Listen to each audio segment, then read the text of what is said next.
ওকে, so IELTS হচ্ছে একটা international exam. Okay fine. তো এই ইন্টারন্যাশনাল এক্সামটা সাধারণত দুইটা প্রতিষ্ঠান নিয়ে থাকে। আমি একটা আইএলটিএস এর বই থেকে আপনাদেরকে দেখাচ্ছি। আমি এমন কিছু দেখাবো না যেটা সার্টিফাইড নয়। আমি সব কিছু দেখাবো যেগুলো একেবারে কেমব্রিজ ইউনিভার্সিটি সিলেবাস থেকে, কারণ আমাদের মূল সিলেবাসই হচ্ছে কেমব্রিজ ইউনিভার্সিটি, অন্য কোনো সিলেবাস আমাদের নাই। ওকে, এটা একটা কেমব্রিজের বই। এখানে ইন্ট্রোডাকশনে তারা কি লিখেছে প্রত্যেকটা বই লেখা আছে, তো আমি সেখান থেকে আপনাদেরকে ক্লিয়ারলি দেখাচ্ছি এবং আলোচনা করছি।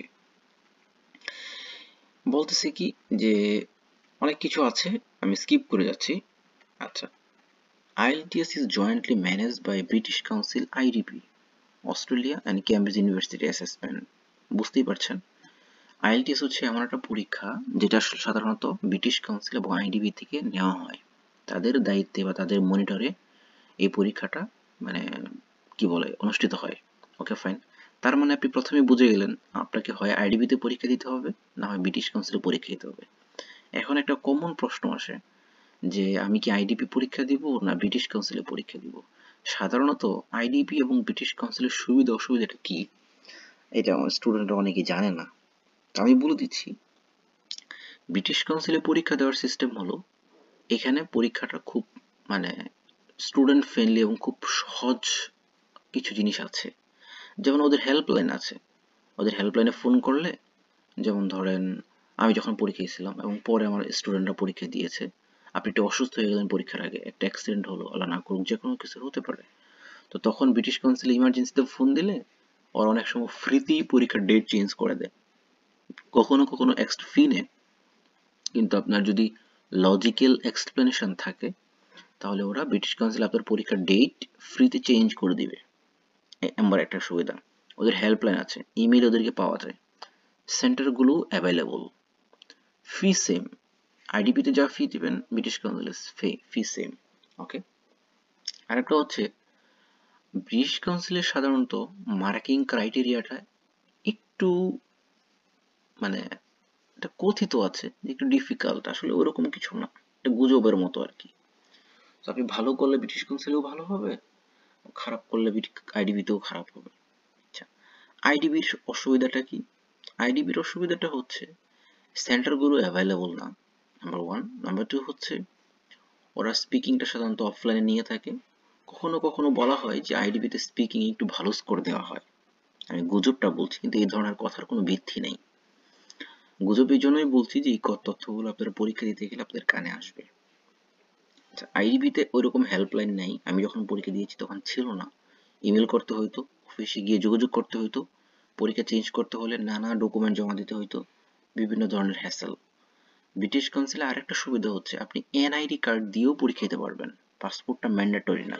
আবারও বলছি, ব্রিটিশ কাউন্সিলে আপনি স্মার্ট কার্ড এনআইডি এটা দিয়েও পরীক্ষা দিতে পারবেন। আমি আমার প্রথম যেবার পরীক্ষা দিই একেবারে 2021 সালের দিকে, তখন কিন্তু আমি আমার স্মার্ট কার্ড দিয়ে দিয়েছিলাম।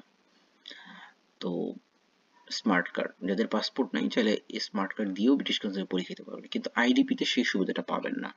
তাহলে ওভারঅল আমরা কি শিখলাম, জানলাম যে British Council IDP nearly same, but আইডিপিটা একটু মানে ফ্যাসিলিটির দিক থেকে তুলনামূলক একটু পিছিয়ে, আর ব্রিটিশ কাউন্সিলটা একটু এগিয়ে। তবে এখন ওদের হেল্পলাইন থাকতে পারে, এটা আমার জানা নাই। এটা আপনারা নিজ দায়িত্বে ওদের সাথে কথা বলে জেনে নেবেন যে আমি যখন রেজিস্ট্রেশন করব সিস্টেমটা কি। আর ব্রিটিশ কাউন্সিল অ্যাপস আছে, অ্যাপসে ঘরে বসে আপনি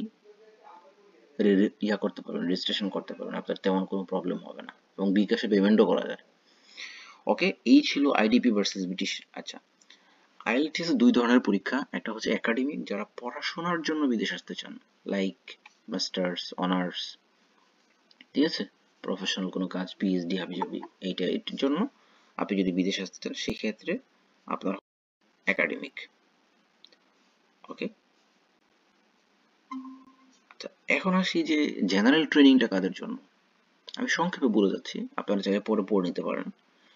যারা ইংলিশ স্পিকিং কান্ট্রিতে মাইগ্রেট করতে চান, যেমন ধরেন আপনি নার্স হিসেবে ইউএসএ হতে যেতে চান, আপনি নার্স হিসেবে, কিন্তু আমি আবারও বলছি নট স্টুডেন্ট, নার্স হিসেবে কানাডা যেতে চান, নার্স হিসেবে নিউজিল্যান্ড যেতে চান, যেসব country English speaking, UK, USA, New Zealand, Canada, Australia, তাদের জন্য হচ্ছে জেনারেল ট্রেনিং। এখন প্রশ্ন আসে যে ভাইয়া একাডেমিকটা সহজ না জেনারেল ট্রেনিংটা সহজ? মূলত জেনারেল ট্রেনিংটা হচ্ছে ওয়ার্কারদের জন্য, যারা সরাসরি জবে যাবে। আর একাডেমিকটা হচ্ছে যারা পড়াশোনার জন্য। তাহলে বুঝতেই পারছেন, একজন জব হোল্ডার আর একজন একাডেমিক দুইটা তো অবশ্যই ডিফারেন্ট হবে। দুইটার প্র্যাকটিস, সামারি, বই সবই এক, নিয়ারলি সিমিলার পরীক্ষা পদ্ধতি। বাট একাডেমিকের বইগুলো আলাদা, জেনারেলের বইগুলো আলাদা, পরীক্ষা পদ্ধতি সবই এক। ওকে, শুধু একটা পার্থক্য আছে। আইএলটিএস রাইটিং টাস্ক ওয়ানে জেনারেলে আপনাকে লিখতে হবে টাস্ক ওয়ানে লেটার, আর একাডেমিকে লিখতে হবে গ্রাফ। এই এছাড়া সবই সেম। এখন কথা হচ্ছে ভিতরের ম্যাটেরিয়ালস কি সেম? অবশ্যই সেম না। জেনারেল ট্রেনিং পরীক্ষাটা তুলনামূলকভাবে অনেক ইজি এবং রিকোয়ারমেন্ট অনেক সহজ থাকে। রিকোয়ারমেন্ট বলতে কি বুঝছি,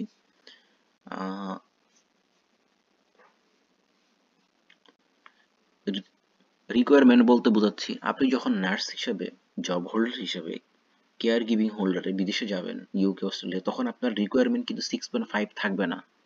তখন আপনার রিকোয়ারমেন্ট থাকবে 6, 5.5, 4.5, 4। ঠিক আছে? তার মানে জেনারেল ট্রেনিংটা তুলনামূলকভাবে অনেক ইজি। এই জন্য যারা ইউরোপে, সরি, এই ইংলিশ স্পিকিং কান্ট্রিগুলোতে সরাসরি নার্স হিসেবে যেতে চান, তারা কিন্তু জেনারেলের বই কিনবেন, নট একাডেমিক। আর যারা স্টুডেন্ট হিসেবে আসতে চান, সুইডেন হোক বা পৃথিবীর যে কোনো জায়গায় হোক, তাহলে কিন্তু একাডেমিক বই কিনবেন। বিষয়টা কি ক্লিয়ার? কারো প্রশ্ন থাকলে করতে পারেন, আমি প্রশ্ন শুনতে এবং উত্তর দিতে ভালোবাসি। জেনারেলটা হচ্ছে শুধুমাত্র ইংলিশ স্পিকিং কান্ট্রি, আর ইংলিশ স্পিকিং কান্ট্রির বাইরে যদি আপনি যেতে চান জব নিয়ে, সেক্ষেত্রে কিন্তু জেনারেলটা কাজে আসবে না। আসতে পারে কিছু কিছু ক্ষেত্রে, বাট ম্যাক্সিমাম ক্ষেত্রে আসে না। আর একাডেমিকটা হচ্ছে শুধু পড়াশোনা, অনার্স, মাস্টার্স, পিএইচডি। এই হচ্ছে আইএলটিএস একাডেমিক জেনারেল পার্থক্য। সাধারণত জেনারেলটা অনেক সহজ, অনেক সহজ। মানে আপনাকে এখন যদি বসায় দেওয়া হয় 15 দিন প্র্যাকটিস করার পরে, তাতেও আপনি 5.55 পাবেন। ওকে, এই হচ্ছে কথাবার্তা। আর একাডেমিকটাও তুলনামূলক সহজ। আমরা আসলে সঠিক গাইডলাইনের অভাবে আপনারা ভালো করতে পারেন না। আসলে আইএলটিএস 6.5, 6, 7 এই স্কোরগুলো উঠানো তুলনামূলকভাবে অনেক ইজি। আমি আমার দীর্ঘ দিনের এক্সপিরিয়েন্স থেকে বলছি, আমার হাত ধরে এখন পর্যন্ত প্রায় 2000-এর উপর স্টুডেন্ট যারা ভালো স্কোর করেছে এবং অ্যাব্রডের বিভিন্ন দেশে আছে। হ্যাঁ, সো আমি যতদূর আমার এক্সপিরিয়েন্স, সেটা হচ্ছে যে অনেক স্টুডেন্ট আছে যারা হচ্ছে অনেক কান্নাকাটি, অনেক কোচিং টোচিং এ গিয়ে টাকা পয়সা নষ্ট করছে, অমুক ভাই তমুক ভাই, কিন্তু আসলে আলটিমেটলি কাজের কাছে কিছুই হয়নি। অমুক ভাইয়ের অনেক ভিউ ফলোয়ার, কিন্তু আমি পড়ে কিছু কেন পাচ্ছি না। সত্যি বলতে দেখেন, একটা ব্যাচে যখন 30 জন 50 জন স্টুডেন্ট থাকে, তখন আসলে ওই ব্যাচ থেকে সর্বোচ্চ অল্প কিছু স্টুডেন্ট ভালো করে, এবং ওইটাকেই তারা এমন ভাবে হাইলাইট করে যে সবাই ভালো করেছে। সো বিষয়টা হচ্ছে এই, তারা আসলে রিয়েল স্টুডেন্টদেরকে বা ভালো স্টুডেন্টদেরকে, খারাপ স্টুডেন্টদেরকে, তারা হচ্ছে অ্যাভারেজ স্টুডেন্টদেরকে, তারা হচ্ছে ওরকম ভাবে ইফোর্টটা দিতে চায় না নিজেদের বিজনেস স্বার্থে। আপনি ফেল করবেন, খারাপ করবেন, আবার তাদের কোচিং এ ভর্তি হবেন, এই টাইপের একটা সিন্ডিকেট চলে এখানে। সো এই জিনিসগুলোকে ভাঙতে হলে আপনাকে একটু সিনসিয়ার হতে হবে, নাম্বার ওয়ান। নাম্বার টু হচ্ছে আপনাকে একটু হার্ডওয়ার্ক করতে হবে। আমি আপনাকে ধাপে ধাপে বলে দিব যে কিভাবে আপনি আসলে ভালো স্কোর করতে পারেন। আর আরেকটা বিষয় অবশ্যই মনে রাখবেন, আইএলটিএস এ 6.5 পাইলেই তো আপনার এনাফ। আপনার তো আর আমার মতো ট্রেনার হওয়ার ইচ্ছা ছিল না, বা থাকলেও আপনি 8 তুলতে হবে, 8.5 তুলতে হবে, 9 তুলতে হবে, ওই টাইপের টেন্ডেন্সি তো আপনার অনেকের নাই। আপনি জাস্ট একটা ভালো স্কোর করি, বিদেশে চলে যাই, শেষ। তাই তো? সো এটার জন্য আসলে অত পরিশ্রম করা লাগে না। এভারেজে যদি আপনি কিছুই না পারেন, ধরে নিচ্ছি আপনি কিছুই পারেন না, তারপরেও আমি বলবো আপনার 50% পড়াশোনা আপনি পারেন। আপনি 9-10-এ গ্রামার পড়েছেন, ইন্টারমিডিয়েটে গ্রামার পড়েছেন, সো এটা এনাফ। আমি যদি আপনাকে বলি আপনি কি সাবজেক্ট বার এগ্রিমেন্ট পারেন না, আপনি কি টেন্স পারেন না, আপনি কি পার্সোপিস পারেন না, আপনি কি রাইট ফর্ম অফ ভার্বস পারেন না, আপনারা অনেকেই বলবেন যে ভাইয়া সেই কবে পড়ছিলাম, কিছু তো মনে নাই। আমি বলবো তারপরেও আপনি পারেন। সাবজেক্ট কি বলে, সাবজেক্ট অনুযায়ী ভার্বের সাথে এস বা ইএস যুক্ত হবে, এগুলো তো আপনারা অনেকেই পড়েছেন, এগুলো মনে আছে আপনাদের।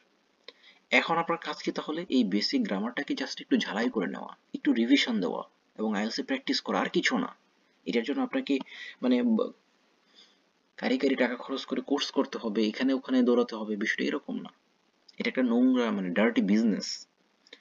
সো আপনি এ টু জেড কোয়েশ্চেন প্যাটার্নটাকে বুঝবেন। ধরেন সাপোজ আমি যদি আজকে নার্স হিসেবে পরীক্ষা দিতে চাই, আমি এখন হচ্ছে কি করব? সবাই আমাকে তো এটাই পরামর্শ দিবে যে আপনি একটা কোচিং এ যান, এই করেন সেই করেন, কিছু বাইক কিনেন, এক গাদা গাইড কিনেন। তারপর এত কিছু দেখে আমি হতাশ, দৌড়ও পরীক্ষা দিব না। মানে আলটিমেটলি তো এটাই হয়।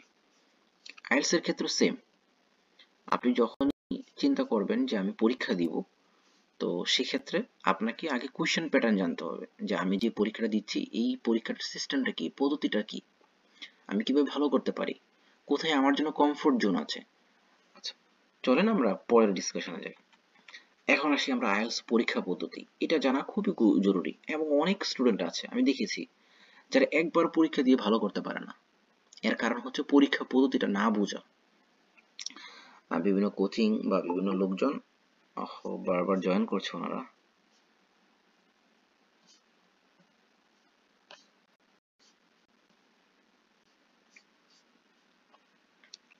পরীক্ষা পদ্ধতিটা আপনাকে বুঝতে হবে। আপনারা অনেকেই জব হোল্ডার ম্যাক্সিমামই, তো আপনাদের অনেকের ক্ষেত্রে সম্ভব হয় না যে আইএলটিএস এর প্র্যাকটিসটা ভালো করে করা, এই জন্য আপনারা একটু শর্টকাট খোঁজেন। তো আমি ধাপে ধাপে কিছু সিম্পল টেকনিক, শর্টকাট বলছি না, সিম্পল টেকনিক শেয়ার করবো যেগুলোর মাধ্যমে আপনি ভালো স্কোর করতে পারবেন দ্রুত এবং জব হোল্ডার হয়েও। আমার একজন নার্স ছিল ঢাকা মেডিকেলে, মানে আমি যখন প্রথম দিকে আইএলটিএস পড়াতাম, উনি 7.5 পেয়ে এখন ইউএসএ তে আছে। আমার মনে পড়ে উনি রাত 2টা 3টার সময় হলেও উনি আমাকে রাইটিং নিয়ে দিত এবং হোয়াটসঅ্যাপে রাইটিং দিত, ভাইয়া এই রাইটিংটা লিখছি একটু দেখে দেন, চোখ বুলা দেন। এবং স্পিকিং এর রেকর্ড দিত যে আমি এই স্পিকিংটা করছি, একটু শুনুন কেমন হয়েছে। মানে আপনাকে একটু ডেডিকেটেড হতে হবে সঠিক ওয়েতে। আপনি উল্টাপাল্টা গাইড নিয়ে শর্টকাটের উপর ডিপেন্ড হয়ে আপনি কিন্তু ভালো স্কোর তুলতে পারবেন না। আপনি দিন শেষে ফলই করবেন। তো পরীক্ষা পদ্ধতিটা কি? আপনি একটু মনোযোগ দিয়ে শুনুন, যাদের প্রশ্ন আসতে করতে পারেন।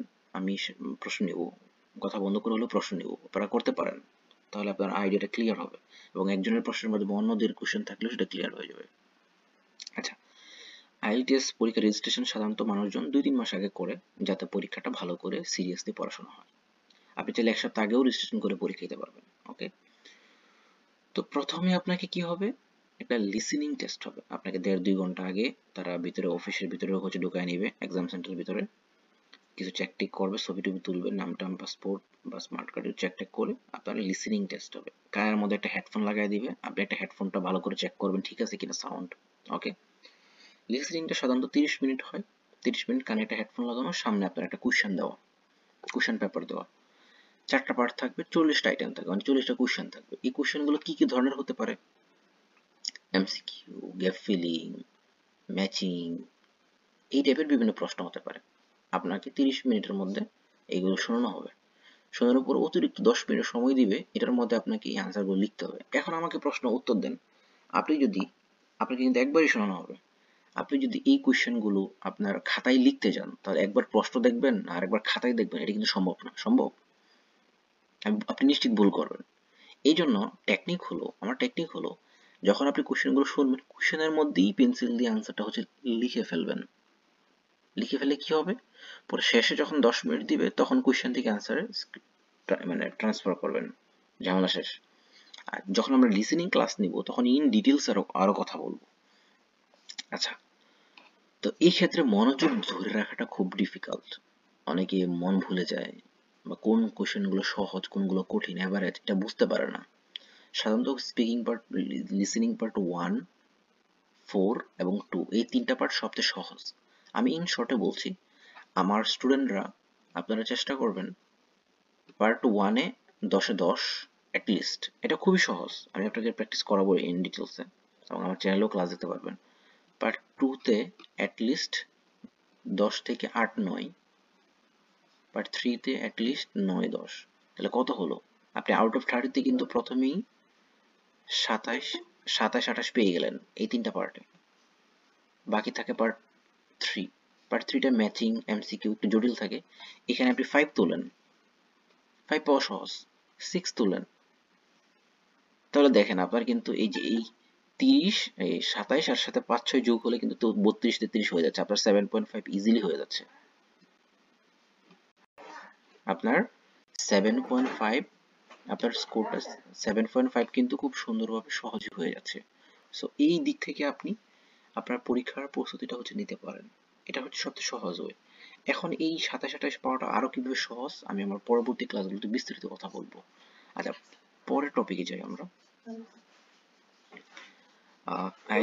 আইএলটিএস ক্লাস নিচ্ছি একটু।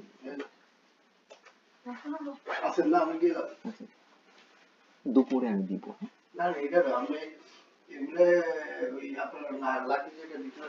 আচ্ছা, সমস্যা নেই। আপনি ওই কিছু বাইক করলে ওখানে একটা রাখে, আর ওখানে ওই কোম্পানির পাশে রাখে। আচ্ছা, ঠিক আছে। আসসালামু সরি সরি ইন্টারাপ্টেড। আচ্ছা, তো আইএলটিএস রিডিং এর ক্ষেত্রে কি হবে দেখেন, ইংরেজিতে ভালো করার জন্য সবচেয়ে ভালো উপায় হচ্ছে ইংরেজি পড়তে হবে, আপনাকে শুনতে হবে। আপনি যে বাংলা পারেন কিভাবে পারেন?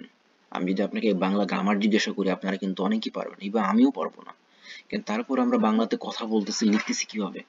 কারণ হচ্ছে আমরা মার মুখ থেকে বাবার মুখ থেকে ছোট থেকে শুনে অভ্যস্ত। সো আপনাকে সেম কাজটা করতে হবে। ধরুন ইন্টারেস্টিংলি আমি এখানে সুইডিশ ভাষা শিখতেছি, ওয়েলকমেন, ফেলত। দেখেন, আমি কিন্তু এই ফেলত কিভাবে লিখতে হয়, কিভাবে বলতে হয়, এগুলো কিন্তু আমি মোটামুটি শিখতেছি এখন। আমি কিন্তু সুইডিশ গ্রামার শিখি নাই। কিভাবে শিখতেছি? এই যে কাজ করতেছি, মানুষের কাছে শুনতেছি, এইভাবে পড়াশোনা করতেছি ক্লাসে, এইভাবে কিন্তু আস্তে আস্তে ইমপ্রুভ হচ্ছে। সো আপনি একবার চিন্তা করেন আপনার ইংরেজিটাকে তাহলে আপনি কেন গ্রামার দিয়ে শিখতে চাচ্ছেন? একটু বিবেক দিয়ে চিন্তা করেন যে আমি যদি বাংলা ভাষাটা এইভাবে শিখি মায়ের মুখ থেকে শুনে শুনে, তাহলে ইংরেজিটা শেখার ক্ষেত্রে আমি কেন শুধু শুধু গ্রামারের পিছনে দৌড়াচ্ছি? অবশ্যই গ্রামারের প্রয়োজন আছে, অবশ্যই, কিন্তু আপনার ততটুকুই প্রয়োজন যতটুকু আপনার দরকার, অতটুকু শিখবেন আপনি। আপনার তো ন্যারেশন শেখার দরকার নেই, আপনার তো ভয়েস এর এত কঠিন কঠিন রুলস শিখে মাথা খারাপ করার দরকার নেই। এখন আপনি এটাই করতেছেন, এই বিভিন্ন মানুষজনের ফাঁদে পড়ে, বিভিন্ন বিজনেসের ফাঁদে পড়ে। চলুন আমরা একাডেমিক রিডিং এ যাই। রিডিং এর 3টা সেকশন, 3টা প্যাসেজ দেওয়া থাকবে, 40টা কোয়েশ্চেন থাকবে, 60 মিনিট। এখানে কিন্তু আপনাকে অতিরিক্ত কোনো সময় দিবে না আনসার ট্রান্সফার করার জন্য। তার মানে বুঝতেই পারছেন, তার মানে এই রিডিংটা সাধারণত বাংলাদেশের স্টুডেন্টদের কাছে অনেক জটিল। এর কারণও আছে, কারণ আমরা কখনো রিডিং পড়ি না। আমি যদি আপনাকে জিজ্ঞেস করি আপনি রিডিং ইংরেজি কয়টা কয়টা বই পড়ছেন, এখানে যারা আছেন ম্যাক্সিমাম উত্তর দিবেন যে ভাই আমি জীবনে বইই পড়িনি, পত্রিকাই পড়িনি। আপনি বলেন, আপনি না পড়লে তাহলে পারবেন কি করে?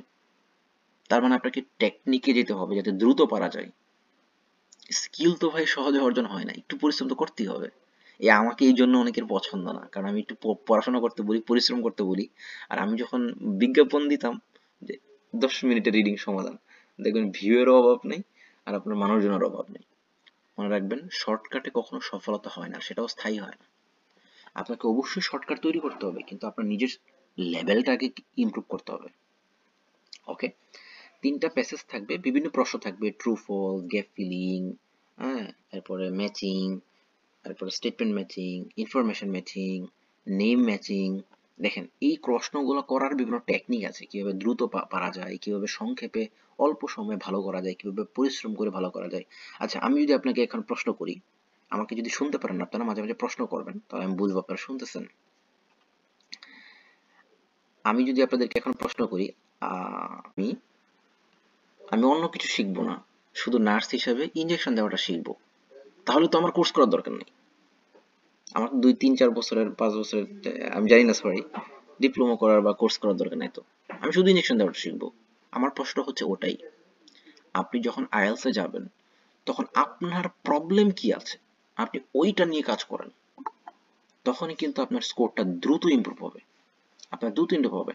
আপনি ধরেন সাপোজ পারেন না, আপনি সাপোজ গ্যাপ ফিলিং পারেন না, আপনি শুধু গ্যাপ ফিলিং নিয়ে কাজ করেন, আমি সেটা দেখাবো আজকের ক্লাসে ইনশাআল্লাহ দেখাবো। আচ্ছা, তো রিডিং, তো রিডিং এ ভালো করার জন্য আপনারা, আমি কিছু এক্সট্রা ওয়ার্ড দিচ্ছি, সেটা হচ্ছে আপনি কিছু ইংরেজি বই নেবেন। ওই যে ওই দিন আমি একটা ভিডিওতে দেখালাম, আমি একটা সুইডিশ বই নিয়ে পড়ি। আচ্ছা, এই বইগুলো থেকে শুধু ইংরেজি পড়বেন। আপনারা রাসূলুল্লাহ সাল্লাল্লাহু আলাইহি সাল্লামের স্প্লিট মুন বই নিতে পারেন, এছাড়াও নার্স রিলেটেড বিভিন্ন বই নিতে পারেন, বিভিন্ন মোটিভেশন স্পিকারদের বই নিতে পারেন, ফরেনার যারা, তাদের বই নিয়ে আপনারা বাসায় পড়বেন। আপনি কিছুই বুঝতেছেন না, ভাইয়া বিরক্ত লাগে, পড়ি, পারি না, মন থাকে না, আমি বলবো তাও পড়েন। আমি ইংলিশে মানে যখন স্টুডেন্ট ছিলাম তখনও আমার লিটারেচার বেস বই পড়া হতো, কিন্তু যখন আইএলটিএস এর প্রিপারেশন নেওয়া, আগেই আমার অ্যাটলিস্ট 200-র উপরে বই পড়া। আমার ভার্সিটি লাইব্রেরিতে আমার ডিপার্টমেন্টে এমন কোনো বই ছিল না যেটা আমি পড়ি নাই। আল্লাহ আল্লাহ অহংকার মাফ করো, আমি ম্যাক্সিমাম বই আমার পড়া। এবং আইএলস এর পরেও এখনো বিভিন্ন বই পড়ি রাইটারদের। বিভিন্ন, যেমন একটা বই আছে মেয়েদের জন্য, মনে হয় 20 উইমেন মোটিভেশন ইন ইসলাম, এই টাইপের। রাসূলুল্লাহ সাল্লাল্লাহু আলাইহি ওয়াসাল্লামের স্ত্রীদের বা পাশাপাশি অন্যান্য মহিষী নারীদের জীবনী নিয়ে ইংরেজি একটা বই আছে। আপনি ইসলামটাও শিখলেন, ভালো কিছু আপনি বইও শিখলেন। বা অনেক যে যেটা পছন্দ করেন, কুকিং পছন্দ করলে কুকিং এর ইংলিশ বই নেন, নিয়ে ওটা পড়েন, অনেক নতুন নতুন শব্দ শিখবেন, জানবেন। অটোমেটিক আপনার স্কিলটা অটোমেটিক সাইকেলে আপনি ইমপ্রুভ হচ্ছে। পাশাপাশি আপনি আইএলটিএস প্র্যাকটিস করবেন। এটা হচ্ছে খুব দ্রুত ইফেক্টিভলি আপনার ইমপ্রুভ হওয়ার মানে অপরচুনিটি। পরের জায়গায় আইএলটিএস একাডেমিক। একাডেমিক রাইটিংটা আমি মনে করি সবচেয়ে সহজ, বাট এটা দিয়ে স্টুডেন্টরা খারাপ করে বেশি। এর একটা কারণ হচ্ছে মুখস্থ টেমপ্লেট। অমুক ভাই একটা টেমপ্লেট দিছে, আপনি সেটাকে মুখস্থ মানে দেদারসে গিলতেছেন। আপনিও যেটা লিখতেছেন আপনার পাশের ফ্রেন্ডও লিখতেছে, এক্সামিনার ওটা দেখেই বোঝা যাচ্ছে যে ওই লোকের মধ্যে তো কোনো স্কিল নেই, সে জাস্ট মুখস্থ করে আসছে, জাস্ট পরীক্ষা হলে ভমিট করে দিচ্ছে। আপনার ক্রাইটেরিয়া ফুলফিল হচ্ছে না, আপনি কোশ্চেন প্যাটার্ন বুঝতেছেন না যে ওরা আপনার কাছে কি চায়। আপনাকে প্রথম বুঝতে হবে যে এক্সামিনার আপনাকে কিভাবে সে মার্কিং করবে। রাইটিং টাস্কে দুটো task, task 1, task 2, fine. Task 1 এ কি একটা বার চার্ট লিখতে হবে, উপর একটা ম্যাপ দেওয়া থাকবে যে গত 2020 সাল থেকে 25 বছর পর্যন্ত, 25 সাল পর্যন্ত বা 2010 থেকে 20 সাল পর্যন্ত বাংলাদেশের নার্সিং জগতে আহ,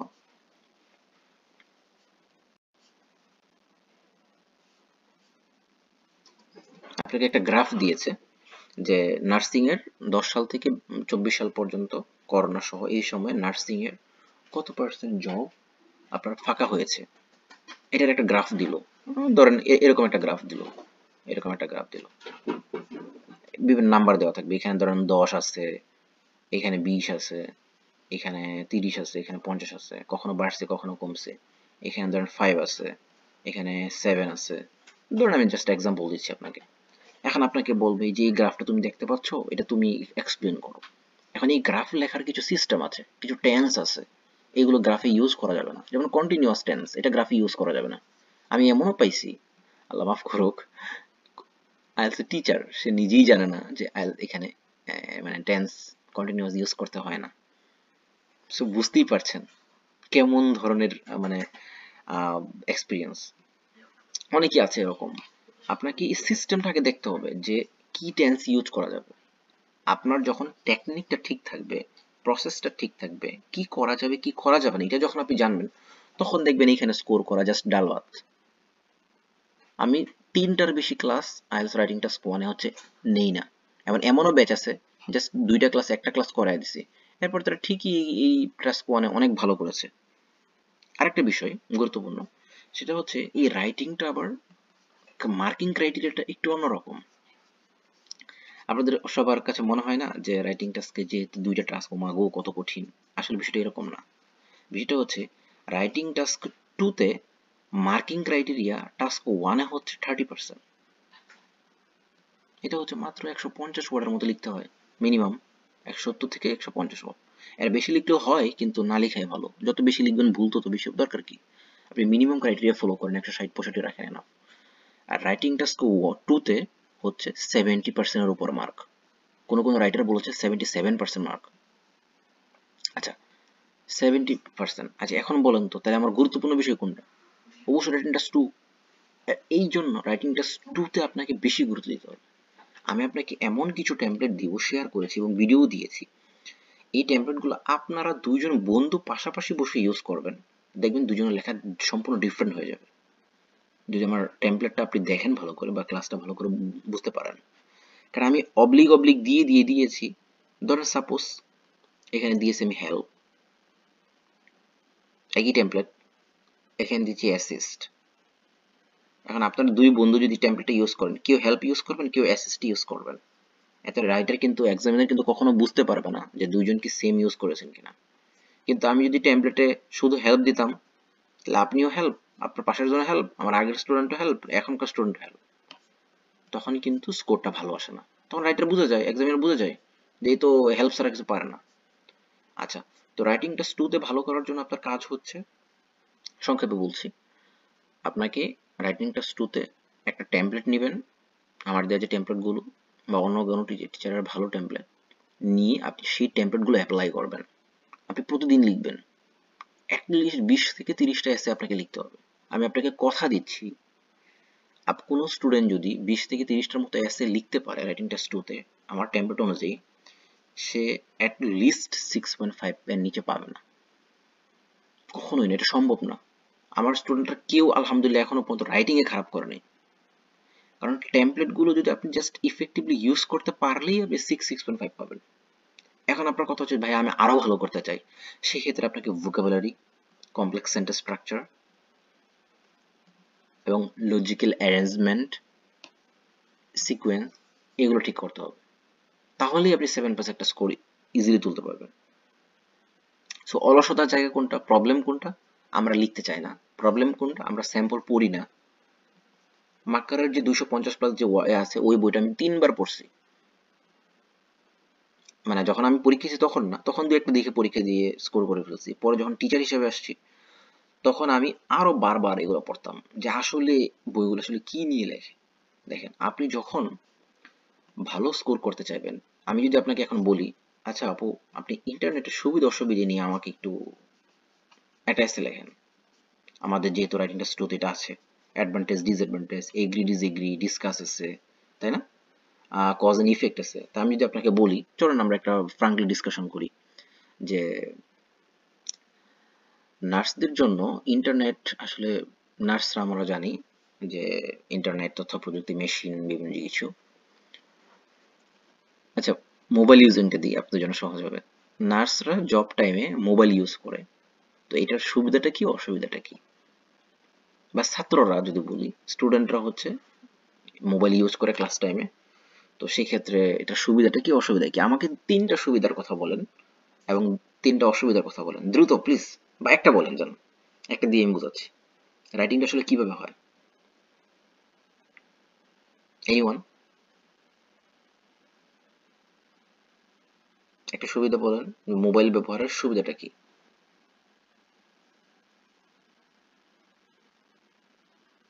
ফারজানা, অন্য কেউ, দ্রুত, আমরা ক্লাসে।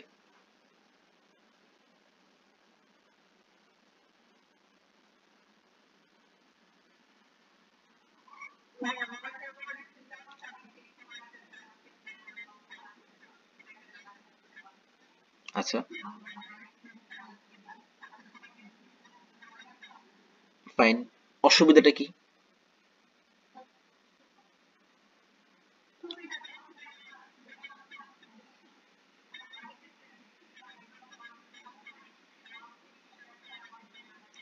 খবর নাই।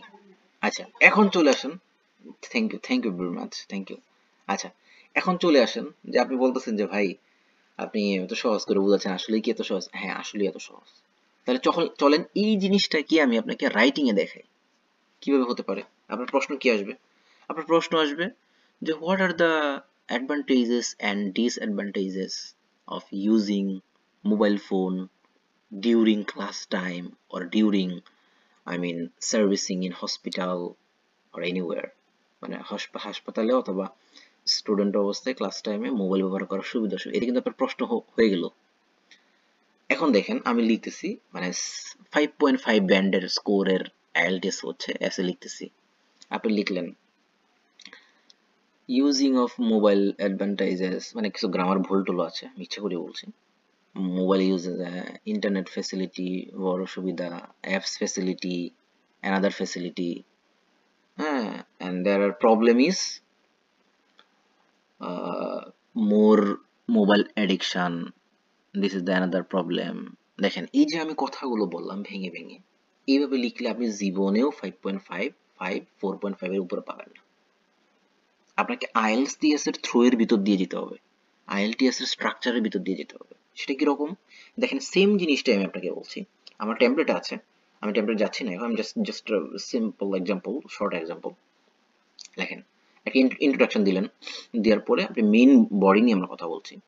আপনাকে পার্ট বডি ওয়ানে কি করলেন আপনি, আপনি তিনটা সুবিধার কথা লিখবেন, আর বডি 2 তে তিনটা অসুবিধা লিখবেন। আপনি আগে পরে লিখলেও সমস্যা নাই।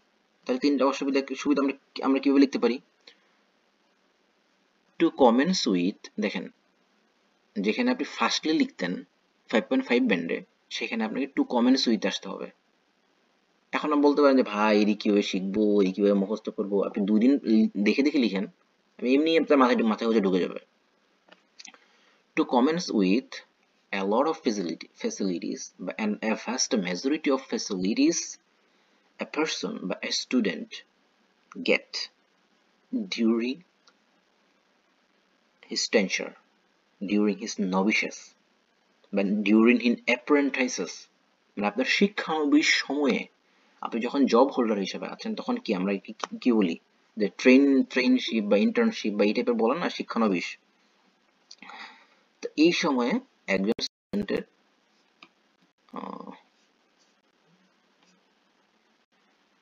okay, so during internship a vast majority of facilities, দেখেন এই ফ্যাসিলিটিস ওয়ার্ডটা আপনি যখন পরবর্তীতে আসবে তখন ফ্যাসিলিটিস দিবেন না, অ্যাডভান্টেজ দিবেন, প্রোস এন্ড কনস দিবেন, সুবিধা অসুবিধা। ওকে, a vast majority of facilities, many facilities বাদ আজকে থেকে আপনি a vast majority of facilities দেন, আপনার লেখাটা কিন্তু টোটালি 6.5 গ্রেডে চলে যাচ্ছে আপনার লেখা স্ট্রাকচারের কারণে। vast majority of facilities a person will get, পাবে, সে কখন পাবে? during his apprentices, তার ডিউরিং হিজ জব না বলে, ডিউরিং হিজ ওয়ার্কিং না বলে আমি অ্যাপ্রেন্টিস, একটা অ্যাডভান্স ভোকাবুলারি হয়ে গেল। আমি আমার ভোকাবুলারি সেকশনে ভালো স্কোর আসতেছে। সেই কিরকম? primarily he or she will have a look from apps he can use from the Google, like in a disease name, for example in a disease name, এরপরে কি মেডিসিন নেম অর এনিথিং। দেখেন আপনার কিন্তু একটা সুবিধা হয়ে গেল, এবং আপনি এক্সাম্পল ইউজ করছেন যেটা আইএলটিএস রাইটিং ম্যান্ডেটরি। এটা না হলে আপনি ভালো স্কোর আসবেন। পরে নিচে আরেকটা টপিকে আসলেন, মানে এটার মানে supportive topic. Another facility is that, একটু আগে ফ্যাসিলিটি বলছেন, এখন আপনার ব্রেনের মধ্যে হচ্ছে নোটিফিকেশন দিবে যে আমি আইএলটিএস ফ্ল্যাশ সাথে আছি, আমি তো এই ওয়ার্ডটা আগে ইউজ করছি, এটা আর করা যাবে না। অ্যানাদার অ্যাডভান্টেজেস ইজ, আরেকটা অ্যাডভান্টেজ কি? by using mobile phone a nurse can get real information from authentic source। ধরেন নার্সদের একটা অথেন্টিক সোর্স আছে, যেমন সুইডেনে ধরেন আপুতেক আছে, আপুতেক ফার্মেসি কে আপুতেক, ওদের ওয়েবসাইট আছে, আপনি পিওর ইনফরমেশন পাবেন। বাংলাদেশে থাকতে পারে, আমি জানি না, আপনারা ভালো জানেন। তাহলে কি পিওর ইনফরমেশনটা সে ইন্টারনেট থেকে পাবে। দুইটা ফ্যাসিলিটি হয়ে গেল। লাইক এক্সাম্পল, পিওর ইনফরমেশন কোথা থেকে পাই, নামটা লিখে দিলেন, দেখেন দুটো কিন্তু হয়ে গেল। এইভাবে আপনি তিনটা এক্সাম্পল দিবেন, সাথে কিছু কমপ্লেক্স সেন্টেন্স মডিফাই করে আপনি এভাবে শুরু করেন না। আপনি শুরু করতেই ভয় পাচ্ছেন, নানা প্রতিবন্ধকতা, মানুষজন ভয় দেখানো, এটা ওটা সব বাদ। এখন আসি ডিসঅ্যাডভান্টেজের ক্ষেত্রে। আপনার একটা প্যারা কিন্তু হয়ে গেল, এই একটা প্যারাতে আপনার ওয়ার্ড হবে 80 থেকে 90টা, টোটাল ওয়ার্ড হবে 250 প্লাস। আচ্ছা, আরেকটা প্যারাতে কি ডিসঅ্যাডভান্টেজেস, এখন আসে না এখানে যে a lot of disadvantages here, a number of disadvantages here, কি কি? যে more mobile addiction is the vital issue of this contemporary era, বর্তমান সময়ে অধিক মোবাইলের প্রতি আসক্তি, এটা খুবই জঘন্য অবস্থা। দেন আপনি দিলেন যে পড়াশোনার কি বলে ক্ষতি হওয়ার সম্ভাবনা আছে।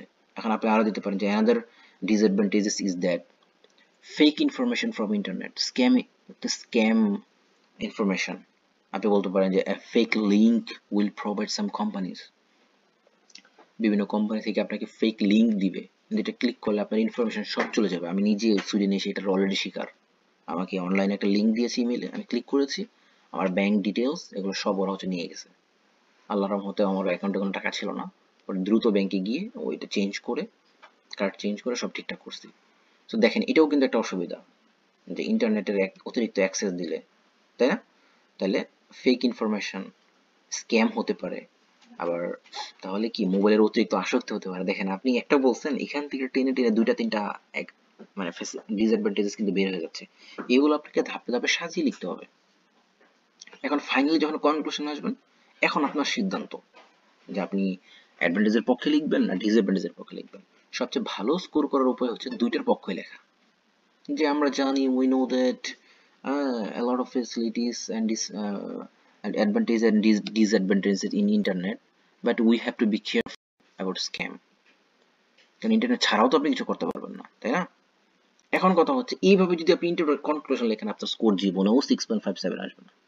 ইন্ট্রোডাক্ট কনক্লুশন লেখারও একটা টেকনিক আছে, সেটা কিরকম? In conclusion it can be reiterated that, আপনি সরাসরি সবসময় মনে রাখবেন আইএলটিএস রাইটিং এ সরাসরি কখনো কিছু ওয়ার্ড আছে এগুলো ব্যবহার করতে পারবেন না। এগুলো ব্যবহার করলে আপনার স্কোর জীবনেও বাড়বে না। I can guarantee you, like we, our, যেমন we can see that, we know that, our observation is that, you, you can say that, এগুলো হচ্ছে ইনফর্মাল ওয়ার্ড। এগুলো লিখলে আপনার স্কোর বাড়বে না। আপনি দেখবেন অনেকে আসে, ইভেন আমি যাদেরকে, আমার প্রথম দিকে যে স্টুডেন্ট ছিল ম্যাক্সিমাম নার্স এবং ডাক্তার ছিল আমার এক ফ্রেন্ডের মাধ্যমে, তো তাদের রেফারেন্সে পরে অনেক স্টুডেন্ট পাই আমি। তো ম্যাক্সিমাম আমি দেখিয়েছি অন্য জায়গা থেকে ধরা খাওয়া পাবলিক, যে অমুক জায়গায় ভর্তি হয়েছে, অমুক জায়গায় এটা করছে, অমুক জায়গায় এটা করছে, কিন্তু কিছু ইমপ্রুভ হয় নাই, বা বারবার মক দিচ্ছে 5.5 এর বেশি ওঠে না। কারণটা কি? আসলে একটা স্টেজ আছে। আপনি যখন লিখবেন যে finally we can say that a lot of বা many facility advantages and disadvantages in internet in during classroom, এই টাইপের ওয়ার্ডগুলো লিখলে না আপনি কখনোই ওই যে ভালো স্কোর তুলতে পারবেন না। এটাই আপনাকে চেঞ্জ করে লিখতে হবে। সেটা কিরকম? in conclusion it can be reiterated that, মানে it can be sum up that, third person point of view থেকে আপনাকে লিখতে হবে।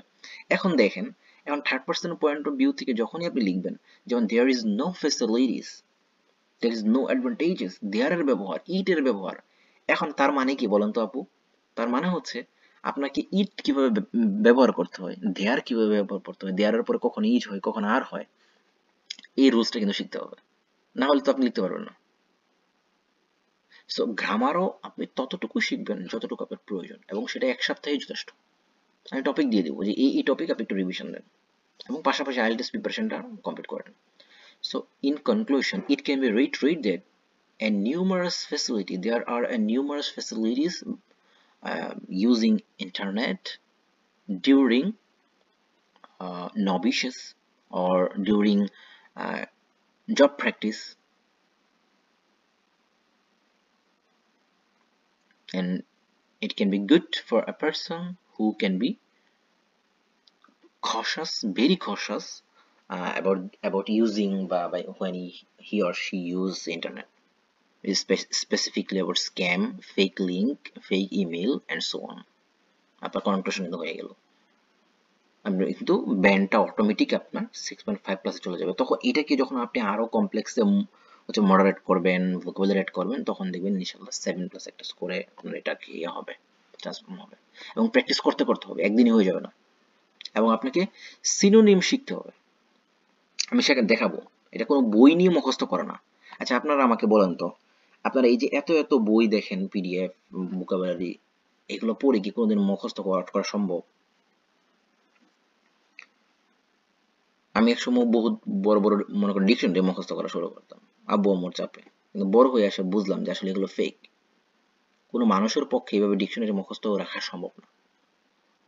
গ্রামার শেখার, ভোকাবুলারি শেখার একমাত্র উপায় হচ্ছে প্র্যাকটিস। এই দেখেন এখানে টেস্ট মানে কি? পরীক্ষা।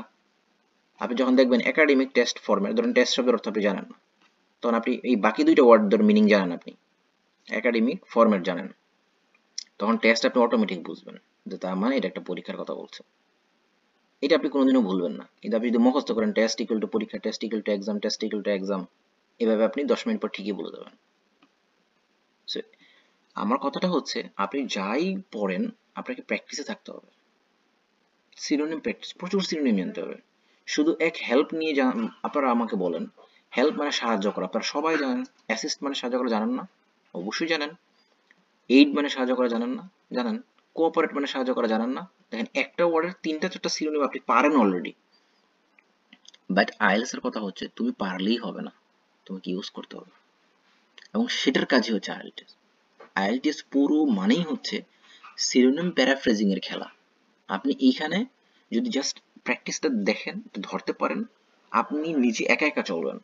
আপনার টিচারের কাজ হচ্ছে শুধু আপনাকে একটু ট্র্যাকে উঠায় দেওয়া, রেল লাইনে উঠায় দেওয়া, যে ভাই আমি প্র্যাকটিসটা কিভাবে করবো, আর কোনো কাজ নেই। আর আপনাকে একটু তত্ত্বাবধান করা, আপনার রাইটিংটা দেখা ঠিক আছে কিনা, ভুলগুলো ধরা দেওয়া। ধরেন আপনি যখন ইউ লিখবেন আপনার রাইটিং এ, আমি যদি আপনাকে বলি যে আপু কালকে থেকে তুমি কোনো ইউ দিয়ে কোনো সেন্টেন্স লিখবা না, দেখেন পরের দিন কিন্তু আপনি যদিও আবার ইউ লেখেন ভুলবশত, তৃতীয় দিন কিন্তু আপনি আর ইউ লিখবেন না অটোমেটিক। এভাবে আপনার ইমপ্রুভ হবে। স্পিকিং এর ক্ষেত্রে আসি আমরা, লাস্ট টপিক। সেম, মাত্র 11 থেকে 14 মিনিট স্পিকিং হবে, অনলাইনে হয় অফলাইনে হয়, দুইটাই সেম। আপনি যে অনলাইনে দিলে ভালো হবে অফলাইনে দিলে খারাপ হবে এরকম কোনো সুযোগ নেই। স্পিকিং আর লিসেনিং এই দুইটা হচ্ছে অল্প পরিশ্রমে ভালো স্কোর তোলার সবচেয়ে সহজ দুইটা মডিউল। মাক্কারের বই থেকে আপনাকে প্রচুর প্র্যাকটিস করতে হবে। এন্ড প্র্যাকটিসটা কি, আপনাকে একটা টপিক দিলে যেন আপনি কথা বলতে পারেন। এখন আমি যদি বলি আপনি কোন হাসপাতালে জব করেন, সাপোজ ধরেন বারডেম হাসপাতালে জব করেন, সো আপনাকে প্রথমেই প্রশ্ন করবে do you work or study, আপনি বললেন yeah I am a student, আপনি বলুন do you work or study, আমি বলবো হ্যাঁ I am a job holder, আপনার স্কোর উঠবে না ভাই, আপনি স্পিকিং ওই যে 5.5। আপনাকে জিজ্ঞাসা করলো do you work or study, what's your name, আপনাকে সুন্দর করে গুছিয়ে কথা বলতে হবে। এটার সবচেয়ে সুন্দর সিস্টেম হচ্ছে মাক্কারের বই পড়া বেশি বেশি, তাদের স্যাম্পল গুলো দেখা, তারা কিভাবে আনসার মানে সাজেস্ট করতেছে। আর আরেকটা সুন্দর ওয়ে আছে যেটা আমি আমার স্টুডেন্টদেরকে ফলো করতে বলি, এবং আমিও পরীক্ষার আগে কিছু দেখেছিলাম। সেটা হচ্ছে আপনি প্রথম হচ্ছে ইউটিউবে খুঁজবেন যে 6 এবং 6.5 ব্যান্ডের স্পিকিং টেস্ট, বিভিন্ন স্যাম্পল আছে বিভিন্ন ইউটিউব চ্যানেল, বাংলাদেশি না, অবশ্যই অবশ্যই বাংলাদেশি না, আমি আবারও বলছি অবশ্যই বাংলাদেশি না, ইভেন আমার চ্যানেলও না। আপনি যখনই আইএলটিএস প্রিপারেশন নেবেন আপনি অবশ্যই চেষ্টা করবেন বিদেশি চ্যানেল ফলো করতে, কারণ ওদের ইনফরমেশনটা অনেক জেনুইন থাকে এবং ওদেরটা অনেক গুছানো। ওদের ইনফরমেশনটা শুনলে আপনার হচ্ছে দুইটা লাভ, এক হচ্ছে আপনি ইংলিশ শুনতেছেন, আপনার ইংলিশ লিসেনিং ইমপ্রুভ হচ্ছে, আপনার গ্রামার ইমপ্রুভ হচ্ছে, ভোকাবুলারি ইমপ্রুভ হচ্ছে, আপনার লিসেনিং ইমপ্রুভ হচ্ছে। দ্বিতীয় হচ্ছে আপনি ইনফরমেশনটা পাচ্ছেন। তারপর আপনার বাংলাদেশে বিভিন্ন চ্যানেল দেখতে পারেন, আমার চ্যানেল সহ আর আমার চ্যানেল, বাট আমি প্রেফার করছি আপনাকে বেশি ইন্সপায়ার করছি ইংলিশ চ্যানেল দেখবেন। আইএলটিএস আসাদ ইয়াকুব দেখতে পারেন, আমার খুবই পছন্দ, লিজ দেখতে পারেন, আরো অন্যান্য চ্যানেল দেখতে পারেন। ওখানে আপনি 6 এবং 6.5 ব্যান্ডের স্পিকিং টেস্ট দেখবেন 14-15 মিনিটের, যে তাকে কি প্রশ্ন করা হয় এবং সে কি উত্তর দেয়। 15-20টা ভিডিও দেখবেন 6.5 এর, এরপরে 15-20টা ভিডিও দেখবেন 7 এর, এরপরে 15-20টা ভিডিও দেখবেন 8 এর বা 8+এর। ধাপে ধাপে আগাবেন, প্রথমেই এটা চলে যাবেন না, তাহলে মাথার উপর দিয়ে যাবে। স্পিকিং এ 3টা part, part 1, part 2, part 3। Part 1 এ বেসিক প্রশ্ন, আপনি কি করেন, কি জব করেন, কোথায় পড়াশোনা করছেন, এখন কি করেন, একটু বড় বড় করে দিতে হবে, এক শব্দ উত্তর দেওয়া যাবে না। জিজ্ঞাসা করলো হোয়াটস ইউর নেম, আপনি বললেন রোহানি, শেষ। আইএলটিএস এটা না, আইএলটিএস তো ওয়ান ওয়ার্ডের আনসার আইএলটিএস অ্যাকসেপ্ট করে না। আপনি বলেন thanks for your question, my name is Rohani, my name is Farzana, my name is anything Fatema, you can call me like that. দেখেন আমার আনসারটা কিন্তু কত সুন্দর গোছানো হলো এবং শুনতে ভালো লাগছে। Thanks for your question, my name is Fatima Ahmed, you can address me Fatima বা you can address me Ahmed. দেখেন কত সুন্দর গোছানো, এবং এই প্র্যাকটিসগুলো আপনি আমার কাছ থেকে শুনলেন, এটা আপনাকে করতে হবে মাক্কারের বই থেকে পড়তে হবে, পড়তে হবে এবং নিজে বলতে হবে। আমার স্টুডেন্ট যারা তাদের হোয়াটসঅ্যাপ গ্রুপ থাকে, ওখানে স্টুডেন্টদেরকে আমি বলি যে বিভিন্ন টপিকের উপর তুমি জাস্ট স্পিকিং অটো রেকর্ড করে দাও, দেন আমি ফ্রি সময় একটু শুনি, একটা লাইক দিয়ে দিই, হ্যাঁ ঠিক আছে কন্টিনিউ। আমার মনে পড়ে আমি স্পিকিং এর আগে প্রায় 300 উপরে কিউ কার্ড স্পিকিং জাস্ট নিজে নিজে বলে রেকর্ড করে করে শুনতাম। একটা topic, describe your favourite hospital, describe your favourite flower, describe your favourite village, describe your education, একটা কিউ কার্ড, বিভিন্ন প্রশ্ন থাকবে ওখানে 2 3 4টা, সেটাকে আপনাকে এক্সপ্লেন করতে হবে 2 মিনিটে, 1 মিনিট প্রিপারেশন, 2 মিনিটে আপনি বলেন। আচ্ছা আমি যদি আপনাকে বলি যে আপনি এই টপিকের উপরে 2 মিনিট কথা বলেন, আপনি তো মানে মনে করেন ধাতা দেখে যাবেন, কি রে ভাই কি বলবো পাচ্ছি না কিছু খুঁজে, না, আপনি যখন এই টপিকটাই বাসায় প্র্যাকটিস করবেন তখন কিন্তু আপনার মনের মধ্যে আইডিয়া থাকবে, আপনি বলার ওয়ে পাবেন। আপনাকে যদি আমি বলি ডিসক্রাইব ইউর ফেভারিট পারসন, আপনার ফেভারিট পারসন কে ধরেন, সাপোজ একজন এলন মাস্ক আপনার favourite person, Donald Trump, Elon Musk, বা বাংলাদেশের যে কেউ আহমদুল্লাহ বা এনিথিং। এখন আপনি এই লোক সম্পর্কে কিছুই জানেন না, তাহলে ভাই আপনি তো এই লোক ফেভারিট হইলো কেমনি আপনার? আপনি স্পিকিং ভালো করতে পারবেন না। এখন এই যে এই লোকটা আপনার ফেভারিট, এই লোকটার কয়েকটা সেকশন ভাগ করে নেন, আপনি তাকে কিভাবে চিনেন, তার কোন দিকটা আপনার ভালো লাগে, সে কি এখন জীবিত আছে কিনা, তার ফিলটা কি, এই সবগুলো জিনিস যখন গুছিয়ে আপনি বলবেন ধাপে ধাপে, তখন দেখবেন আপনার সময়টা অটোমেটিক চলে যাবে। এর সাথে আপনি কিছু ভোকাবুলারি এড করেন, গ্রামারলি কারেক্ট বলা ট্রাই করেন। সাধারণত স্পিকিং সেকশন মোটামুটি কথাবার্তা বলতে পারলেই 6 পাওয়া যায়, মানে অন এভারেজ। গ্রামার টামার টুকটাক ঠিক থাকলে, আর কমপ্লেক্স সেন্টেন্স ইউজ করা, অ্যাডভান্স ভোকাবুলারি ইউজ করা, এগুলো করতে পারলে তো 6.5 7 আলহামদুলিল্লাহ ইজিলি পাওয়া যায়। বাট যারা অনেক ভয় পান আমাকে দিয়ে হবে না, আমি আসলে কিছুই পারি না, আমাকে দিয়ে আসলে কিছুই হবে না, এই টাইপের ডিপ্রেশন বা ভয় পান যে অনেক কঠিন, তাদের জন্য বলছি স্পিকিং, লিসেনিং এই দুইটাতে একটা ভালো স্কোর তোলার জন্য আপনাকে একটু জাস্ট প্র্যাকটিস সঠিক ওয়েতে। এখন আসি চলেন আমরা যে আইএলটিএস এ আপনি কিভাবে আপনি একটা স্মার্ট স্কোর করবেন, এই ক্যালকুলেশনটা অনেকে জানে না। ক্যালকুলেশনটা করি আমি আপনাদেরকে শেষ দিকে আসছি, শেষ করে দিচ্ছি। আচ্ছা আচ্ছা, ধরেন আপনি লিসেনিং এ 6 পেয়েছেন, reading a 6, speaking A 6, writing এ 7। আচ্ছা বলেন তো আপনাদের স্কোর কত হবে? মানে সবগুলা ব্যান্ডে 6, একটা ব্যান্ডে খালি 7 পাইছেন, বলেন আপনার স্কোর কত হবে? কে জানেন?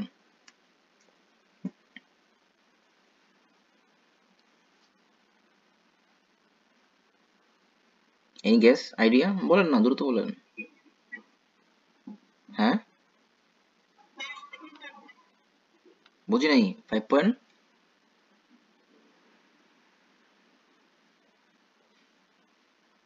আপনার স্কোর কত হবে?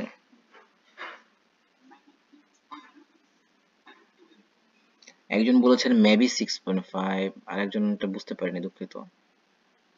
আচ্ছা, যদি এরকম হয় একটা ব্যান্ডে পাইছেন আপনি 6.5 আর একটা ব্যান্ডে 6.5, ভালো করে বুঝেন, এই সিস্টেমগুলো জানার আছে, বুঝার আছে, তাহলে দেখবেন আইএলটিএসটা আপনি মজা পাবেন পড়া। আচ্ছা, এখন কত হবে স্কোর? দুইটা ব্যান্ডে 6.5 করে পাইছেন, দুইটাতে 6। অনেকেই জানেন না, দেখেন এগুলোও কিন্তু আপনার জানার অংশ, এগুলো না জানলে তো আপনি আপনার প্ল্যানিং করতে পারবেন না। আচ্ছা, আমি আপনাদের শিখিয়ে দিচ্ছি। আইএলটিএস এর যে 4টা মডিউল থাকে, এই 4টা মডিউলে আপনি যা পাবেন তা দিয়ে 4 দিয়ে হচ্ছে মানে সবগুলো যোগ করবেন। তাহলে আমরা একটু যোগ করি, এটা সবাই একটু এক্সট্রা ফোন বা খাতায় লিখতে পারেন। এটা বুঝলে আপনার আইএলটিএস একদম সহজ হয়ে যাবে প্ল্যানিং করা। তাহলে 6+6+6+7 কত হইলো? 25। প্রথমটা এই যে এটা আমরা ভাগ দিচ্ছি, 25কে ভাগ দিব 4 দিয়ে, আসে 6.25। তাহলে আপনি বললেন 6.5 আসবে আপনার স্কোর, কিন্তু রেজাল্ট আসলো 6.25। জানেন এটা কেন? আমি বলে দিচ্ছি। আইএলটিএস এ সবসময় আপনার কাছের স্কোরটা আপনার হবে। আপনার স্কোর আসছে কত? 6.25 না, তার মানে আপনি 6.5 পাবেন। কিন্তু 6.20 যদি হইতো তাহলে আবার আপনি কি পেতেন? 6ই পাইতেন। তার মানে আপনার সবগুলা ব্যান্ডে 6 থাকলে, একটা ব্যান্ডে 7 থাকলে ইজিলি 6.5 পাওয়া যায় না? এখন আপনি বলেন তাহলে লিসেনিং এ 6 পাওয়ার জন্য কত লাগে? লিসেনিং এ মাত্র 23টা। 40টা কোশ্চেন থেকে 23টা আপনি পারবেন না? রিডিং এ 6 পাওয়ার জন্য কি লাগে ভাই? মাত্র 23টা। এটাও আপনি পাচ্ছেন না, শুধুমাত্র সঠিক গাইডলাইনের অভাব। রাইটিং যে বললাম, রাইটিং স্পিকিং তো বললামই। এখন আবার আসি নিচেরটাই, এটাও যোগ করলে আপনার 25 আসবে।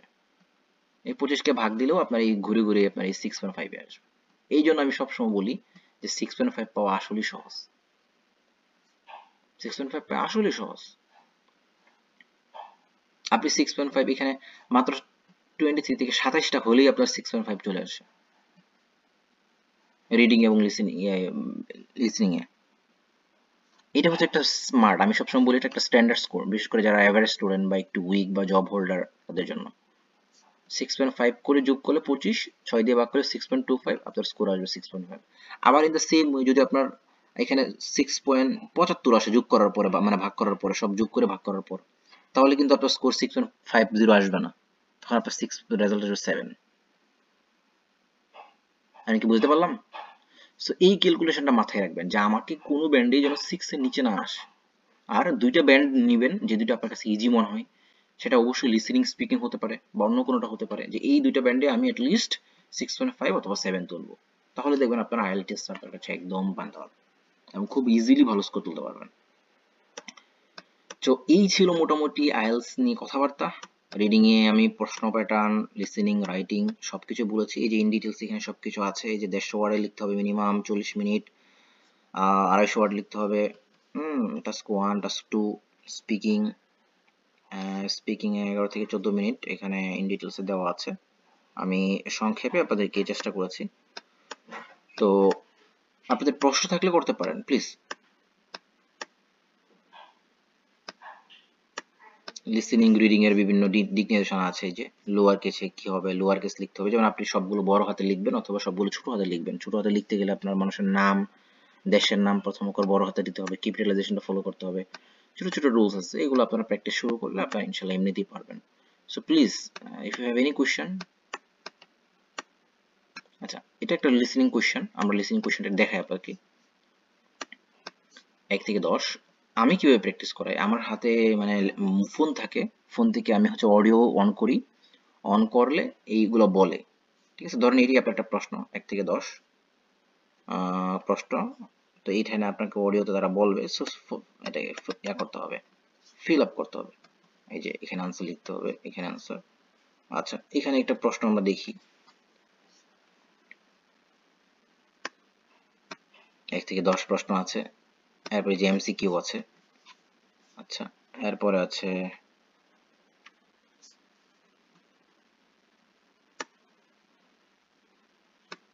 এই যে এখানেও গ্যাপ ফিলিং আছে, গ্যাপ ফিলিংই থাকে ম্যাক্সিমাম। এই যে বক্স ম্যাচিং আছে, এটার সাথে এটার কোনটার সাথে কোনটা ম্যাচ হয় এটা আপনাকে মেন করতে হবে। বক্স ম্যাচিং নিয়ে ভিডিও আছে আমার ইউটিউব চ্যানেলে। এই যে এখানে আছে এবিসিডি ম্যাচিং, এরপরে আছে দেখেন পার্ট 4 দেখেন আবার গ্যাপ ফিলিং। ঠিক আছে, সো বুঝতেই পারতেছেন ম্যাক্সিমামই গ্যাপ ফিলিং। আবার ইন দ্য সেম ওয়ে আমি যদি রিডিং এ যাই, রিডিং প্যাসেজ আছে, এই প্যাসেজ থেকে কিছু প্রশ্ন আছে, যেমন ধরুন এই যে একটা প্রশ্ন, 1 ওয়ার্ড অনলি, একটা ওয়ার্ড শব্দের উত্তর আসবে, কখনো 2 ওয়ার্ড থাকবে, 3 ওয়ার্ড থাকতে পারে। আচ্ছা, এখানে বিভিন্ন প্রশ্ন দেওয়া আছে, এগুলো থেকে আপনার উত্তরটা প্যাসেজের ভিতর থেকে বের করতে হবে।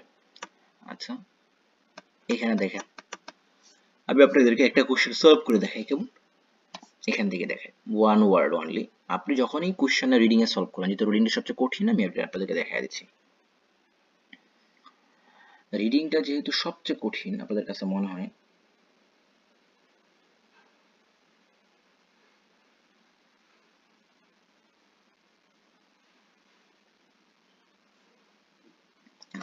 তো দেখেন এই কোশ্চেনটা আমরা সলভ করবো, 8 নম্বর কোশ্চেন। ওকে, এখন এই 8 নম্বর কোশ্চেনটা যখনই আমরা সলভ করতে যাব, তখনই কিন্তু আপনার একটা প্রশ্ন আসবে মাথায়, আগের কোশ্চেন তো আপনি সলভ করছেনই, আচ্ছা ফাইন, এখন আমি কিভাবে সলভ করবো দ্রুত সময়ে। দেখেন আমার এখানে সময় হচ্ছে এখন 35 মিনিট 30 সেকেন্ড। আমরা এই কোশ্চেনটা দ্রুত সলভ করে ট্রাই করবো। আচ্ছা, এই কোশ্চেনটা যখনই আমরা সলভ করবো, প্রথম আমরা এই শূন্যস্থানের দিকে তাকালাম, ফাইন, দেখবো এই কোশ্চেনের মধ্যে কোন শব্দগুলো বড় হাতের আছে, শব্দগুলো শুরু হয়েছে বড় হাতের অক্ষর দিয়ে, তাহলে এটা আমার চোখে দ্রুত পড়বে। এটা কোনো ট্যাকটিক না, ট্যাকটিক বলে নিতে পারেন। তাহলে এখানে মিডল ইস্ট দেখলাম, এটা কি আছে আমার, এই যে এটা এবং এমটা বড় হাতের না, তার মানে এটা খুঁজলে আমি আগে পাবো। নাটমেগের এন আছে বড় হাতের, ইউরোপ আছে। আমি এই শব্দগুলো মানে মনে মনে পেন্সিল দিয়ে বা পেন্সিল দিয়ে দাগিয়ে ফেললাম, এই দিক খুঁজলে আমি আগে পাবো। এখন উত্তর হচ্ছে, প্রশ্ন হচ্ছে যে আমি এগুলো দিয়ে আমি লোকেশন খুঁজে বের করবো। দুইটা জিনিস গুরুত্বপূর্ণ, একটা হচ্ছে আমার স্থান বের করা, আমি কোন জায়গায় আমার আনসার খুঁজে পাবো, এটা গুরুত্বপূর্ণ। আপনি যদি ভুল জায়গায় আনসার খুঁজেন সারাদিনও খুঁজে পাবেন, আপনার টাইম নষ্ট হবে। আরেকটা হচ্ছে এমন কিছু শব্দ বের করা যে শব্দগুলোর সিনোনিম হতে পারে। ওই যে বলছিলাম না সিনোনিম, সেগুলো অলওয়েজ ভার্ব। আমি সবসময় বলি আমার স্টুডেন্টরা ভালো করার অন্যতম একটা কারণ হচ্ছে ভার্বের দিকে বেশি ফোকাস করা। এই যে দেখেন, এখন বলেন তো এই সেন্টেন্সে কোন শব্দগুলো ভার্ব আছে? একটা মাত্র ওয়ার্ড ভার্ব, ব্রট। ওরা ম্যাক্সিমাম সময়ে এই ভার্বের সিনোনিম ইউজ করে, ভার্ব অ্যাডজেক্টিভ, এই দুইটার সিনোনিম সবচেয়ে বেশি ইউজ করে। আচ্ছা, যখনই আমরা এই কোশ্চেনটা সলভ করব, তখন আপনি যখন এখানে পড়ছেন, এখন মনে মনে এই কোশ্চেনটা পড়ার পরে মিনিংটা চিন্তা করেন কি বলছে তার। কি বলতেছে? Nutmeg was brought to Europe by the, by মানে দ্বারা, ওকে। তাহলে নাটমেগটা কি হয়েছে? যা মন চায় তাই হোক, আপেল হোক কমলা হোক যাই হোক, নাটমেগ ওয়াজ ব্রট, এটা আনা হয়েছে টু ইউরোপ, ইউরোপে কারো মাধ্যমে। আচ্ছা, তাহলে এই ব্রটের সিনোনিম কি হতে পারে আপনি এখন থেকে চিন্তা করেন, মানে এটা পড়ার সাথে সাথে চিন্তা করবেন, ও আচ্ছা ব্রট, ব্রট মানে আনা হয়েছে, ব্রিং থেকে ব্রট হয়েছে, তাহলে এটার সিনোনিম কি হতে পারে। আপনি এখন কি করবেন, সুন্দর করে একটা খাতা নেবেন, মানে যখন নতুন অবস্থায় প্র্যাকটিস করবেন, এটা করা জরুরি। আপনি যদি 7+ স্কোর করতে চান, এটা করা খুবই জরুরি। তাহলে আমরা যদি, আপনি একটা খাতা নিয়ে লিখে ফেলবেন যে আমি এখানে কি পাইছি, ব্রড। তাহলে ব্রড, ছোট একটা প্যাড কিনবেন একটা লিসিং এর জন্য, একটা রিডিং এর জন্য, শুধু সিনোনিমের নিয়ে মনে করেন খেলার জন্য। তাহলে ব্রিং, ব্রিং, তাহলে ব্রিং এর সিনোনিম কি হতে পারে? আপনি শিখতেছেন কিন্তু, ফ্যাচ হতে পারে, গ্যাট হতে পারে, তাই না? অ্যাসেম্বল হতে পারে, অ্যাকোয়ার হতে পারে, এরপরে হচ্ছে ধরেন এটি কালেক্ট হতে পারে, তাই না? কালেক্ট হতে পারে। আচ্ছা, আমি যদি এখানে বলি nutmeg was collected to Europe by the, হয়ে গেল তো। এই যে সিনোনিম গুলোর কথা বললাম, এইগুলো আপনি মনে মনে চিন্তা করবেন। এখন বলতে বলবেন ভাই এত সময় পাবো কোথায়? হ্যাঁ, প্রথম দিকে আপনি পাবেন না, বাট প্র্যাকটিস করতে করতে দেখবেন অটোমেটিকলি আপনার ব্রেনে কাজ করবে। এবং আপনি এখন প্যাসেজে গিয়ে যে সিনোনিমটা পাবেন না, পরীক্ষার গিয়েও হইতে পারে আপনার এই সেন্টেন্স নাই, এই ওয়ার্ড নাই, কিন্তু নিয়ারেস্টলি এটার কাছাকাছি কোনো ফ্রেজই আপনাকে দিয়েছে। এমন কিছু হবে না যে আসমান থেকে ওয়ার্ড দিয়ে দিল আপনি কিছুই পারেন না। আপনি এই বইয়েতে ক্যামব্রিজে যা প্র্যাকটিস করবেন সিনোনিম, পরীক্ষার হলে গিয়েও এইগুলোই পাবেন। তাহলে আমরা কি পাইলাম? যেই শব্দের অক্ষরগুলো বড় হাতের, নাউন, ওয়ার্ড, নাম, সংখ্যা, নাম্বার, সাল, এগুলো দিয়ে লোকেশন বের করবো, আর ভার্ব দিয়ে আমরা আনসার বের করব, মিনিং বুঝবো, মিনিং এ গুরুত্ব দিতে হবে। এখন দেখেন এই যে এখানে দা আছে, দার পরে শূন্যস্থান আছে, তার মানে এটা নাউন হবে। এগুলো তো ভাই আপনারা পারেনি, ভার্সিপিসের সিম্পল রুলস। এগুলো সব সময় কাজে লাগবে তাও না, অনেক সময় কাজে লাগে, অনেক সময় লাগে না। কিন্তু আপনি মিনিং এবং এই টেকনিক যদি অবলম্বন করেন, আপনার মিস হওয়ার সুযোগ নেই। তাহলে চলেন, এই দেখেন পরের লাইনটাও আমরা দেখলাম 16th সেঞ্চুরি, 17th সেঞ্চুরি, ওকে। তাহলে আমরা দেখি কোথায় আমাদের আনসার আছে, মিডল এজ আছে।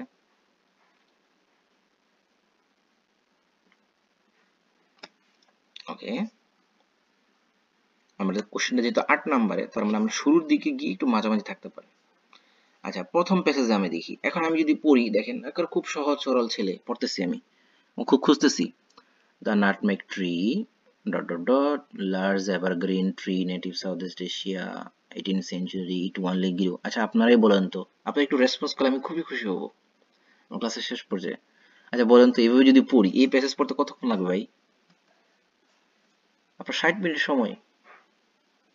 আপনি যদি গ্যাপ ফিলিং এত আস্তে আস্তে পড়ে কোশ্চেন বের করেন, আপনি জীবনও পারবেন না। আপনাকে স্ক্যান করতে হবে, মানে যেটাকে বলে চিরুনি অভিযান।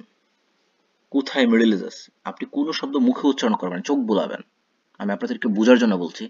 Nutmeg tree, large evergreen, Asia, 18th century, one place, small group, island, Banda, Malacca, নার্দিন, ট্রি, ব্রাঞ্চেস। আমার ধান্দা কিন্তু একটাই, sorry, you can use positively.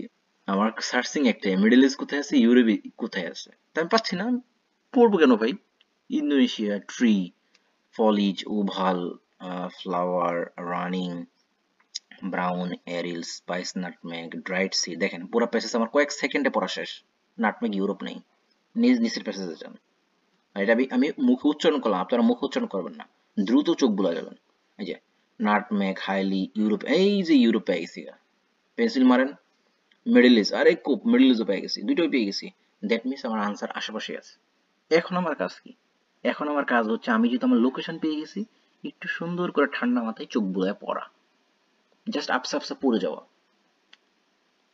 মিনিংটা ধরার জন্য। দেখি, নাটমেগ ওয়াজ highly costly ingredient European cuisine, middle east flavouring. এই যে কমা দিয়ে যেগুলো ইউজ করবে এগুলো পড়বেন না, এগুলো জাস্ট মানে মোর ইনফরমেশন অ্যাড দেওয়ার জন্য কমা ইউজ করে, অ্যান্ড না দিয়ে।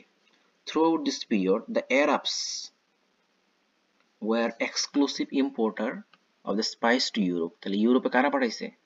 আরবরা পাঠাইছে। এখানে কি বলছে? ওখানে পাইছিলেন ব্রট, আর এখানে কি বলছে? ইম্পোর্ট। দেখছেন সিনোনিমের খেলা কোথায়?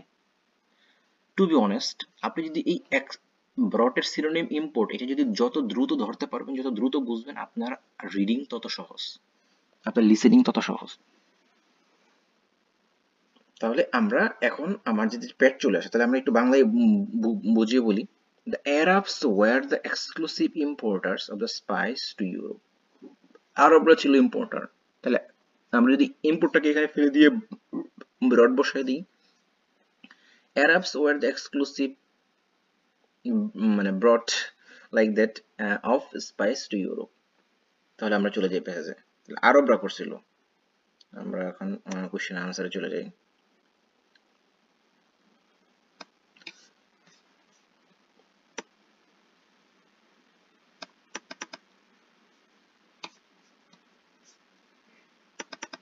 আচ্ছা, nutmeg, middle east. Nutmeg was brought to Europe, ইউরোপে আনা হয়েছে বাই দ্য আরবস।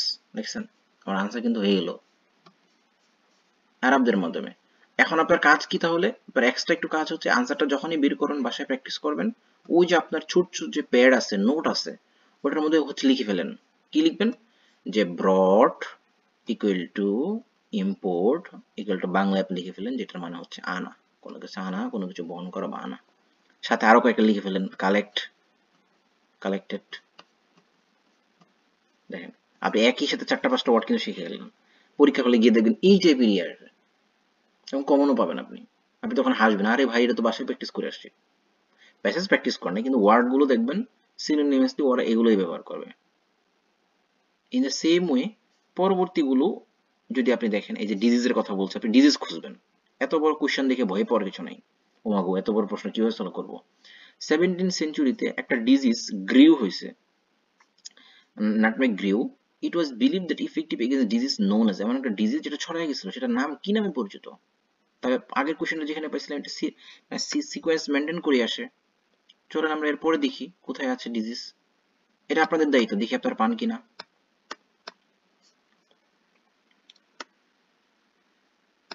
এই যে এখান থেকে ডিজিজ খুঁজেন প্লিজ, দ্রুত, আপনার হাতে সময় 1 মিনিট।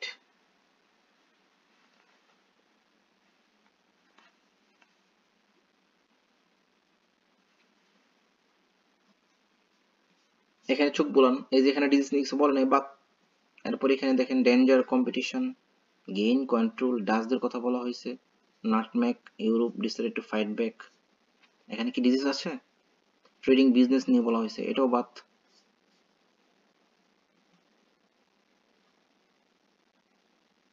কোথায় আছে ডিজিজ?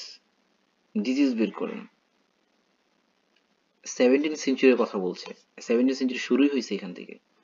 যারা চালাক মানুষ তারা আরো ভালো বুঝবে।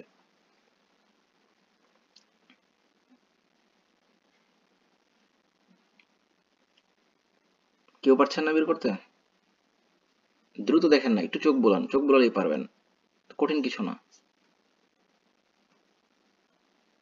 এই যে দেখেন ভিওসি, ডাচ ইস্ট, এত প্রাইভেট আর্মি, এত ফ্লিট, এত thousand of people across Europe dying, দেখছেন মারা গেছে প্লেগে। A highly contagious and deadly disease, দেখছেন disease with private army 30,000 man, fleet এত পালাইছে, এত লোক মারা গেছে যুদ্ধের বিভিন্ন বা চুক্তির বিভিন্ন ইফেক্টের কথা বলছে। ওকে, এই যে প্লেগ, ডাইং প্লেগ, প্লেগে মারা গেছে, তাহলে ডিজিজের নাম কি? প্লেগ। আপনাকে যত বেশি প্র্যাকটিস, তত যত গুড় তত মিষ্টি, simple. As a disease known as plague, answer হয়ে গেল। আবার ইন দ্য নেক্সট টাইম আমি যদি আরো দেখি, এই যে লেট 17th সেঞ্চুরি, এই দেখেন কি বলছে, 18th century 1770 nutmeg plants were secretly taken, মানে গোপনে আনা হয়েছে কোনো জায়গা থেকে। তাহলে কোথায় আনা হয়েছে দেখি, তাহলে আমি পেজে গিয়ে এখন কি খুঁজবো, এই 1770 কোথায় আছে এবং সিক্রেটলি টেকেন এর সিনোনিম খুঁজবো।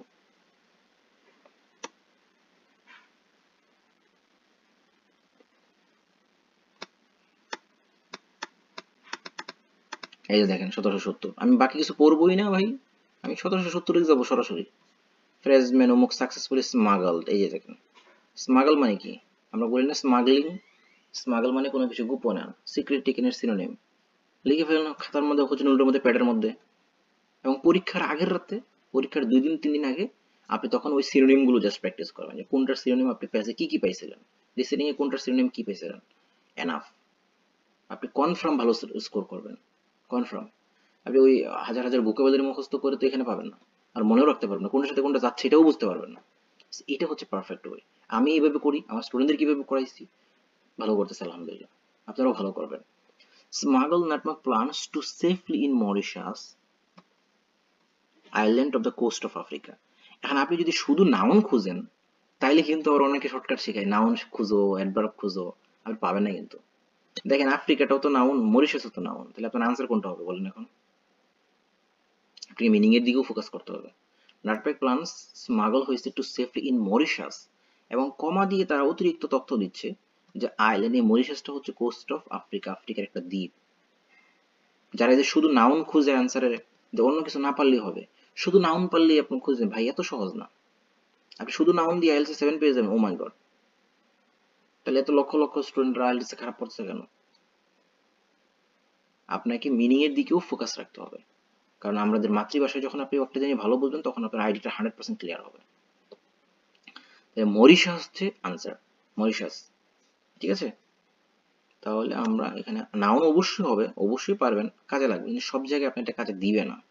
মিনিংটার পাশাপাশি থাকলে তাহলে আপনার ভালো স্কোরটা দ্রুত হবে, ইমপ্রুভটা দ্রুত হবে। যে nutmeg plants were secretly taken, মানে স্মাগলড টু মরিশাস।